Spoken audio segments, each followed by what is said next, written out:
Assalamualaikum warahmatullahi wabarakatuh. Perkenalkan, nama saya Valda Nisa dari kelas 12 MIPA 5. Hari ini saya akan mempresentasikan cerita teks sejarah yang saya miliki yang berjudul Tentang Aku, karya saya sendiri, Valda Nisa. Nah, pertama-tama di sini ada kata pengantar.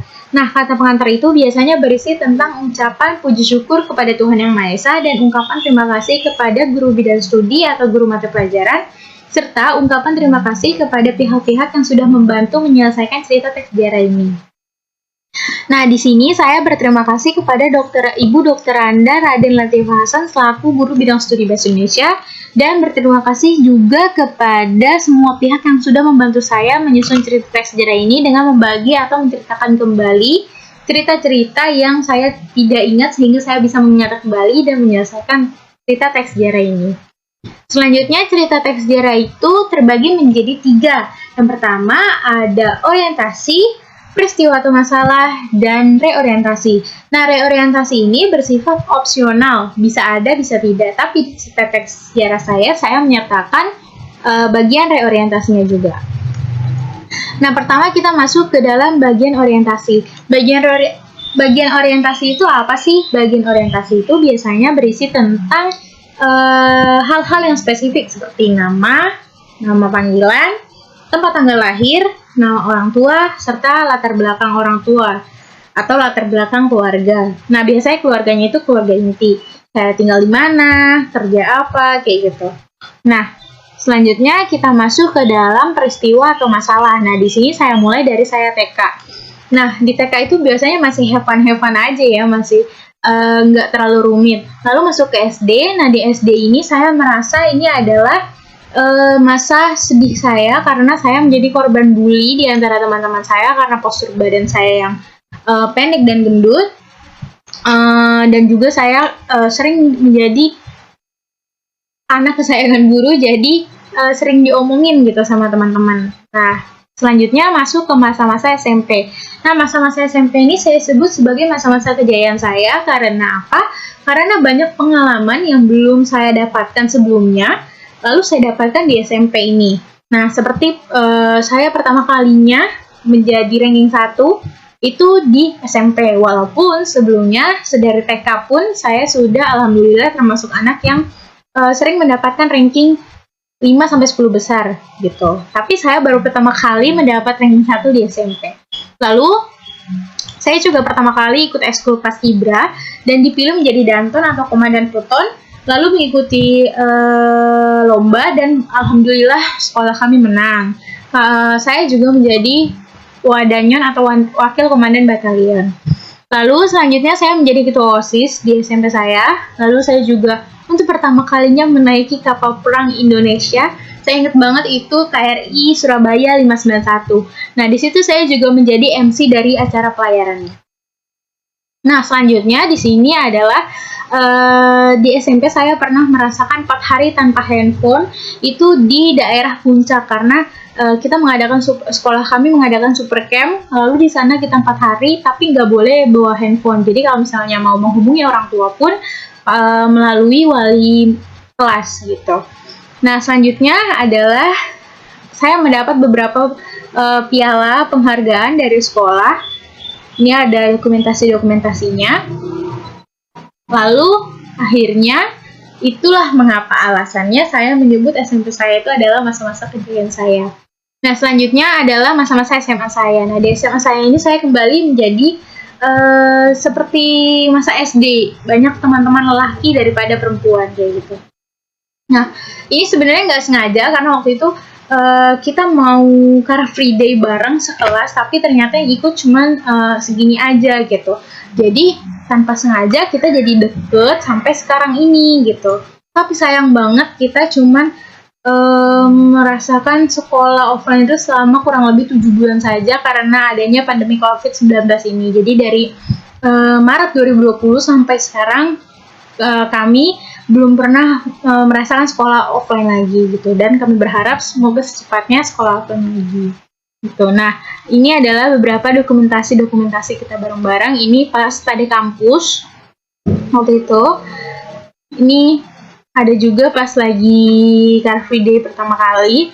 Nah, ini ada juga foto, ini sudah bumerang, tapi saya screenshot gitu. Nah, selanjutnya, ini adalah masa yang sedang saya hadapi, yaitu SMA online, ya kan? Tidak bisa offline, akhirnya tatap muka via Google Meet aja. Nah, saya juga mengikuti ekskul IKR, jadi setiap Senin sama Jumat itu saya tidak hanya melakukan pembelajaran jarak jauh aja, jadi ikut ekskul juga via Google Meet. Nah, kita masuk ke reorientasi. Nah, reorientasi ini biasanya berisi tentang komentar dari si penulis gitu. Tapi karena di sini saya menuliskan diri saya sendiri, jadi saya menaruh harapan juga di bagian reorientasi ini. Nah, di sini saya menuliskan bahwa setelah ini saya berniat ingin melanjutkan ke bangku kuliah, dan saya berharap agar semua segera kembali seperti sedia kala dan tidak ada lagi sekolah melalui jarak jauh dan sebagainya. Seperti itu. Nah, di sini juga saya mengungkapkan ada amanat tersurat yang bisa diambil, yaitu adalah sesempurna apapun dan setinggi apapun jabatan kita, pasti akan selalu ada orang yang ingin menjatuhkan kita. Kayak gitu. Nah, kalimat penutupnya di sini ada, sekian cerita tentangku, ambil baiknya, buang buruknya, serta terima kasih sudah membaca.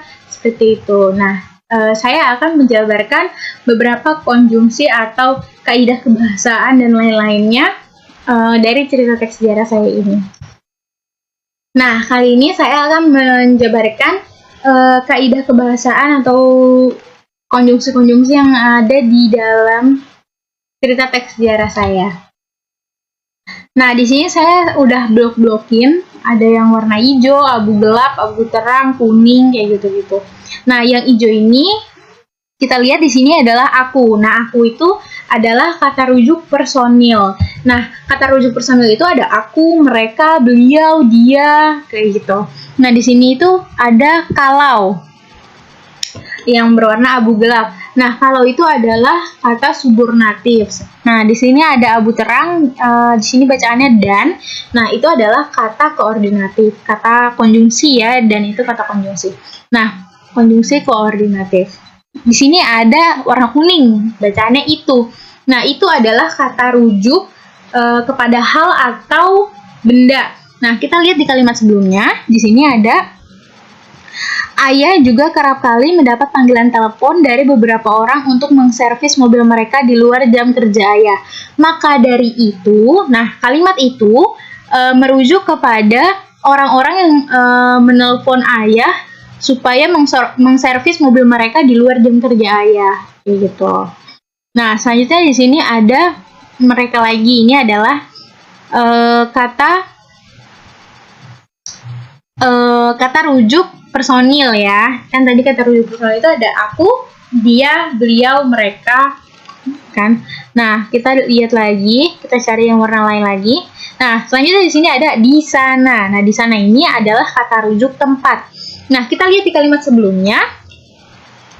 Aku juga punya pengalaman lucu saat kecil. Saat itu keluargaku akan pergi ke Monas untuk bermalam tahun baru di sana. Kata di sana merujuk kepada Monas. Karena di sana itu kan adalah kata rujuk tempat. Nah, kata rujuk tempat di kalimat sebelumnya itu tempatnya ada di Monas, kayak gitu. Kita cari lagi yang berbeda warnanya. Nah, ini. Saat itu malam. Nah, malam ini adalah kata rujuk waktu. Kata rujuk waktu itu ada malam, pagi, siang, sore, kayak gitu. Nah, selanjutnya kita cari lagi. Nah, ini nih, ada yang warna ungu. Warna ungu itu ke rumahku. Nah, ke rumahku itu adalah kata keterangan tempat. Kata keterangan tempat. Kata keterangan tempat sama kata rujuk tempat itu beda. Kalau kata keterangan tempat, tempatnya benar-benar disebutkan. Kalau misalnya kata rujuk tempat itu ada di sana, di situ, kayak gitu. Ini kan ke rumahku, jadi kata latar tempat gitu ya, kata keterangan tempat. Selanjutnya, ini juga ada tuh di sekolah. Kita cari lagi.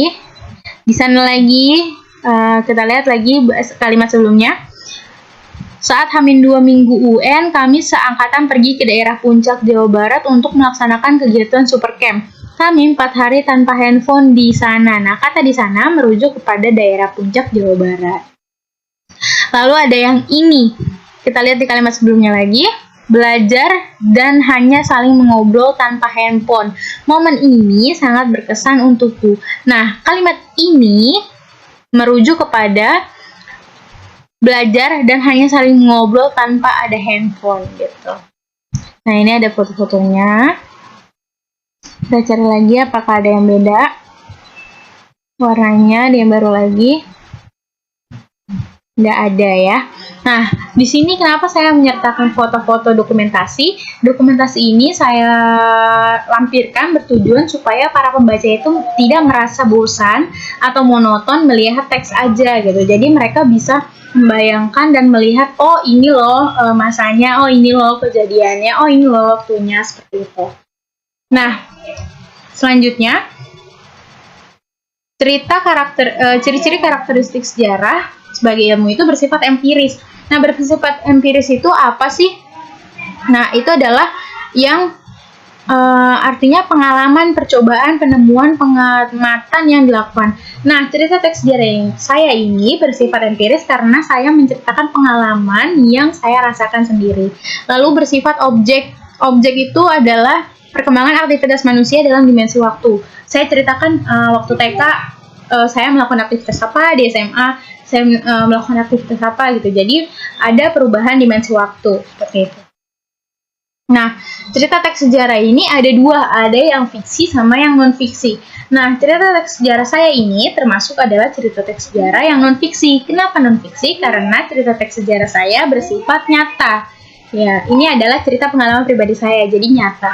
Nah, cerita teks sejarah yang non fiksi ini ada beberapa macam. Di antaranya ada biografi, autobiografi, cerita perjalanan, dan catatan sejarah. Nah, cerita teks sejarah saya ini termasuk ke dalam autobiografi karena pengalaman pribadi saya yang saya tulis sendiri seperti itu. Nah, lalu apa sih nilai moral yang dapat kita ambil dari cerita teks pengalaman saya ini? Nah, nilai moral yang dapat kita ambil adalah jangan dan tidak boleh membuli satu sama lain dan saling menghargai satu sama lain. Seperti itu. Nah, apa sih moto dalam hidup saya? Moto dalam hidup saya adalah balas cacian mereka dengan menjadi versi yang lebih baik. Jadi, kalau kamu dikatain gak apa-apa, maju terus aja dan buktikan kepada mereka bahwa kamu bisa melakukan hal meski kamu memiliki keterbatasan. Dan ingat, gak ada yang sempurna selain pencipta kita, Allah Subhanahu wa Ta'ala. Seperti itu. Nah, di sini kaidah kebahasaan dari teks cerita sejarah yang saya miliki itu ada yang pertama memakai pronomina. Nah, pronomina itu apa sih? Pronomina itu adalah kata ganti yang dipakai untuk menggantikan orang ataupun suatu benda. Jadi ini kurang lebih sama kayak kata rujuk personil ya. Nah, ini kita lihat di sini. Mereka itu kata ganti dari orang orang ketiga jamak ya. Mereka gitu. Nah, terus selanjutnya kita cari lagi. Nah, di sini ini adalah aku. Aku itu adalah kata ganti orang pertama tunggal kayak gitu. Selanjutnya itu ada memakai frasa adverbial atau kata yang menggambarkan suatu kejadian atau peristiwa, waktu serta tempat.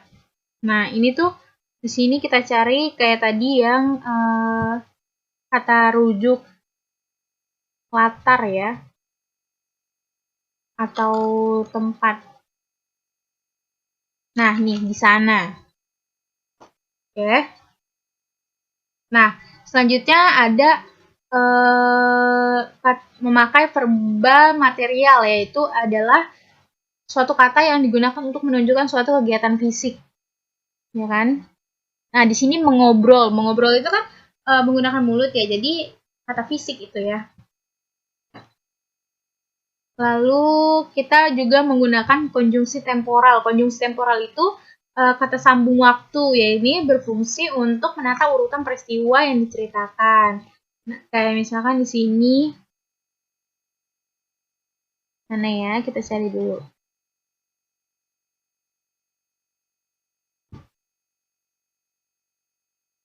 Nah, di SMA ini, setelah ya, setelah aku melalui 3 tahun yang berharga di SMP. Nah, kata setelah ini termasuk adalah konjungsi temporal, yaitu